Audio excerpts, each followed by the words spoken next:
As-sakinah maknanya al-mahaba wal waqar. Penuh wibawa, penuh ketenangan, ada daya kontrol pada diri. Itu sakinah.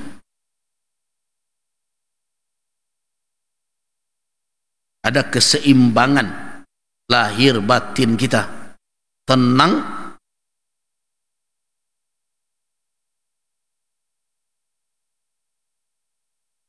Ada yang mengatakan as-sakinah itu sama dengan tumak-ninah.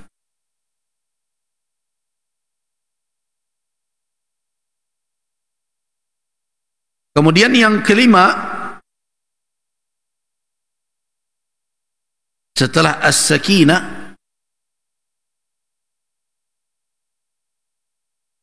adalah al-ikhbat. Ikhbat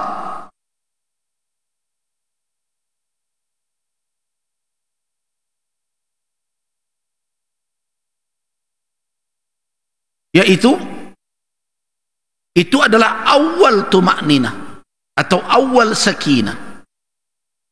Itu ikhbat namanya. Dalam keadaan galau, kemudian sebelum mendapatkan ketenangan, maka hati manusia terpanggil, datang muqaddimah untuk tenang, bergejolak dia, mulai dia. Itu ikhbat namanya, mukhbitin. Makanya orang, kenapa kalau dalam keadaan marah disuruh berwuduk? Salah satunya supaya dia ikhbat, artinya dia sadari bahwa dia sedang terjerat. Nah, ketika mulai temperamen itu menurun, itu dia dalam keadaan mukhbit ketika itu. Setelah selesai salat dan setelah selesai dia wuduk dan salat, datanglah tumak-ninah kepadanya.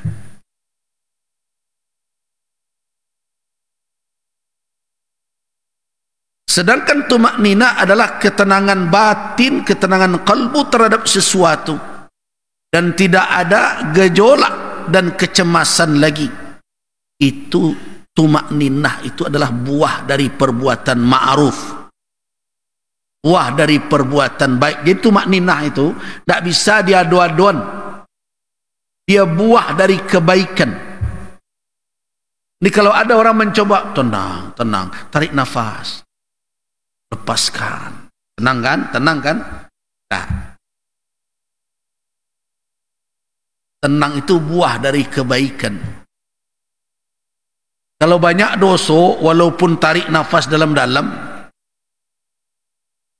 lapianlah, tidak ada ketenangan, tidak ada tumak-ninah. Kenapa?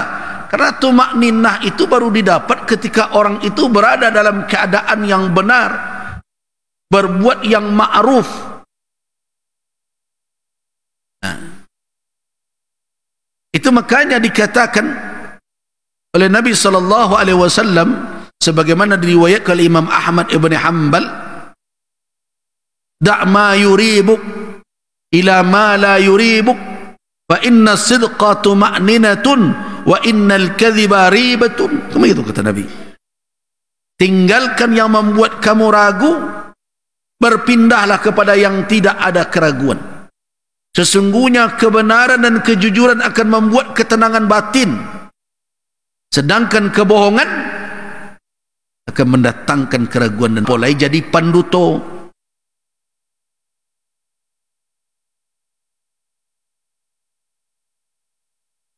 Betul. Bana dan salah-salahan. Nani yo kecen yo, nani ndak kecen ndak. Pandai nawak memutar lidah mencari kelah kasiko, kasuok, kekidak. 1001 alasan bisa dihadirkan, tetapi nanti dalam hanya akan menghadirkan kegelisahan saja. Dia orang nandak tanang batinnya. Dan orang lain yang dicari ada diri pandang ke dalam, di ma posisi awak, tagak di nambana atau tagak di berduto. Kalau orang tagak di nambana, macam-macam jangan tersarah lah urusan ini tu. Tanggung jawab muka Allah. Itu aja. Tapi kalau tagak, mana orang akan menenangkan, pai healing kau juang dunia lah kandaknya.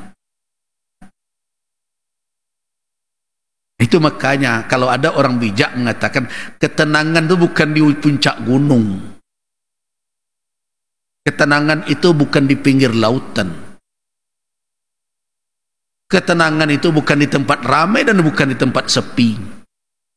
Ketenangan kalau ke situ dicari, tak tersuwo tu. Ketenangan tu di mana dicari? Tu di dalam dirimu. Cari situ. Kalau hilangnya di sini, anda ke bersuwo di mama. Inilah itu. Kalau hilang tumakninah dari qalbu, kama akan dicari.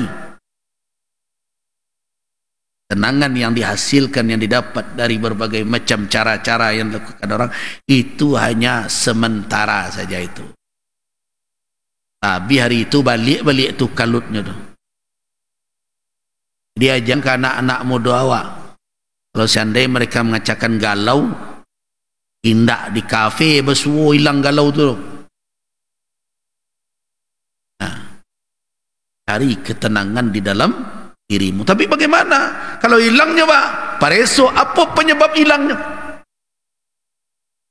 Awak kan tarikh tak emuh. Memereso itu. Mereso, kok hilang ketenangan batin. Ya, kalau tak tenang di dalam, pasti gelisah dan luar. Nah, kalau you tak tersuah, ayo. Tak ada nyodoh. Apa penyebabnya pai? Singkirkan itu. Tanya kecen dah orang. Orang tua-tua dulu mengumpamakan kalau nak masukkan ayam ke dalam kandang, musang keluar. Kan itu cara orang tua-tua dulu kan. Kalau nak beteranak ayam, masukkan dalam kandang, musangnya. Tapi kalau musang dalam kandangnya, masuk ayam, habis begitu. Nah, apa faktor hilangnya ketenangan? Faktor utama hilangnya ketenangan adalah bohong. Orang berduto kan tak mau tenang dah. Cameh ketahuan saja tadi. Orang bertanya, tak doge tahu itu dah lah cameh juga. Dia tak tahu lah pak kok ya. Makanya jangan menyimpan kebohongan. Jadilah orang yang jujur. Kunu ma'as-sadiqin. Kan begitu? Ya ayyuhalladzina amanu taqullaha wa kunu ma'as-sadiqin. Hai orang-orang yang beriman, bertakwalah kamu kepada Allah, wa kunu, dan bersama jujur. Di sini dalam riwayat Imam Ahmad rahimahullah, lafaznya la yazalullahu muqbilan 'alal 'abdi fi salati ma lam yaltafit. Selama hamba tadi masih lurus saja melihat ke arah tempat sujud, dia belum berpaling kiri dan kanan, Allah masih menghadap kepada orang tersebut. Ini menunjukkan kalau orang itu sudah hilang kekhusyukan lahir dia saja, apalagi kekhusyukan batinnya, maka Allah tidak lagi menghadap kepada orang tersebut. Kemudian di dalam hadis Al-Harish Al-Ash'ari radhiyallahu anhu, apa kata Nabi sallallahu alaihi wasallam? Inna Allah amarakum bis salah fa idza sallaitum fala taltafitu. Ini perintah-perintah Nabi, jangan berpaling. Jadi solat tu jangan celik-celik suak kidak. Itu makanya Abu Bakar As-Siddiq, di antara karakter salat Abu Bakar itu tidak mau berpaling. Apapun terjadinya mencalik saja. Sampailah terjadi suatu kali ketika dia diamanahkan oleh Nabi menjadi imam kaum muslimin, tiba-tiba Nabi keluar. Nah, sudah banyak yang memperingatkan, subhanallah, kenapa ada Nabi Abu Bakar jadi imam? Nah, subhanallah, dia tidak terbiasa tuh. Tapi karena sudah berulang kali baru dia berpaling. Ternyata Nabi sudah berada di pintu menuju. Ketika itu dia ingin mundur dari tempat dia jadi imam karena dia tidak pantas jadi imam selama Rasul ada. Tapi Nabi mengatakan makanak. Tapi tetap Abu Bakar salat dengan salat Rasulullah sallallahu alaihi wasallam. Nah, Di antaranya adalah dalil yang menjadi alasan bahwa salat itu harus khusyuk, wajib, adalah hadis Jabir bin Samurah. Rasulullah sallallahu alaihi wasallam memperingatkan orang-orang tidak khusyuk di dalam salat, yang anggota tubuhnya bergerak-gerak tidak karuan. Makanya Nabi menegur orang-orang yang menggerak-gerakkan telapak tangannya seperti ekor kuda. Uskunu fis. Dan Nabi, tenanglah di dalam salat. Nah, termasuk orang-orang yang tidak menghadirkan makna, maksud dari perbuatannya di dalam salat tersebut. Nah, dengan demikian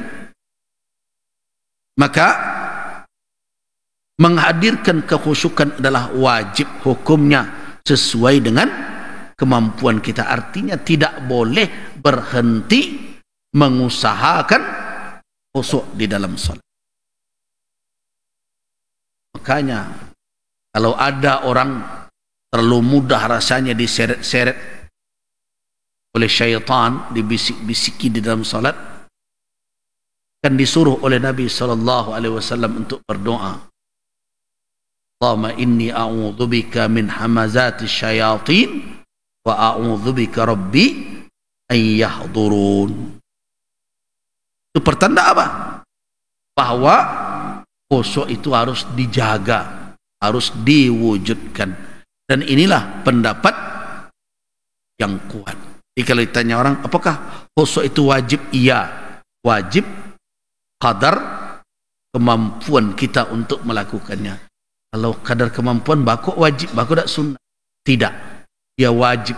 Artinya apa? Setiap orang yang melakukan salat harus terus berusaha. Nah, itulah yang saya katakan pada pertemuan yang lalu.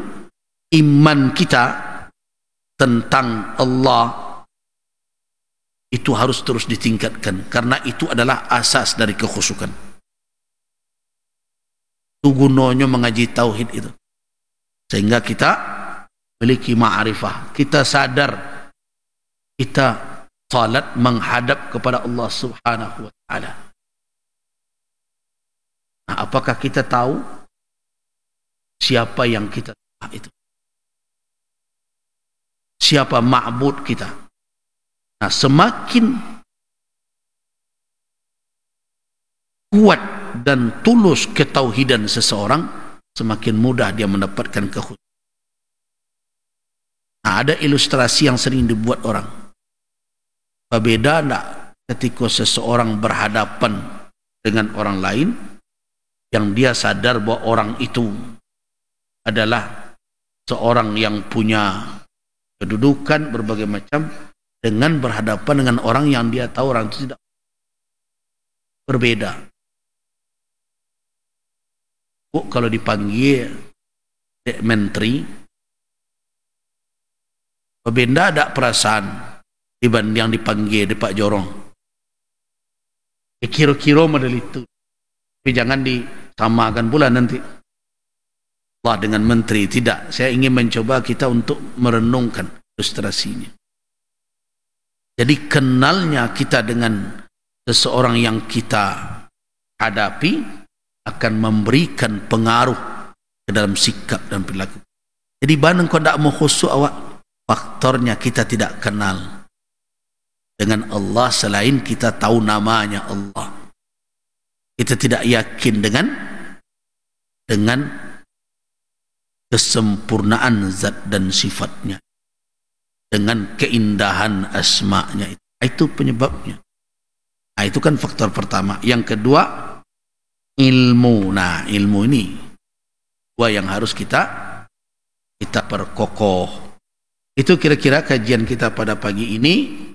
Pertama tadi sudah kita jelaskan tentang bagai perbedaan pengertian atau istilah yang muncul dari di dalam syariat kita. Ada istilahnya, ada sakinah, ada tuma'nina, ada ikhbat, ada qunut dan lain-lain, supaya kita tahu artinya apa.